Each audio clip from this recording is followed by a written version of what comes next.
തണലുമായി ദാഹജലം കൊടുത്ത് എല്ലാവരെയും ആശ്വസിപ്പിക്കുന്ന കൊച്ചപ്പൻ്റെ കട. മരം ഒരു നല്ല വരമാണ്. എല്ലാ മനുഷ്യർക്കും തണൽ കിട്ടാൻ വേണ്ടി ബസ് സ്റ്റോപ്പായ ഈ മരച്ചുവട്ടിൽ നിന്നാണ് എല്ലാവരും ബസ് കയറി പോകുന്നത്.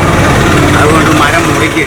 എൻ്റെ പിന്നിലായി നിൽക്കുന്നത് ഇവിടെ 8 വർഷക്കാലമായി ഈ മരത്തിൻ്റെ ചുവട്ടിൽ പഴക്കച്ചവടം, വിവിധ തരത്തിലുള്ള പഴങ്ങൾ കച്ചവടം നടത്തുന്ന 2 സുഹൃത്തുക്കളാണ്.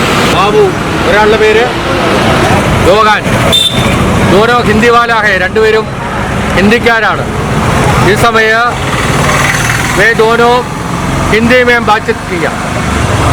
बताइए। हम लोग उधर 2 साल से दुकान कर रहा है। अभी हम लोग इतना दिन से उधर है। अभी वो काटने का बात बोल रहा है, तो उधर ज़्यादा गर्मी लगेगा तो मत कट रहे थे। हमको और क्या बोलेगा, उधर दुकान कर रहा है उधर, इसलिए हम लोग बोल रहे हैं उधर तो मत कटिए। पेड़ कटने से हम लोग का बहुत तकलीफ होगा, हमको नहीं करना चाहता है।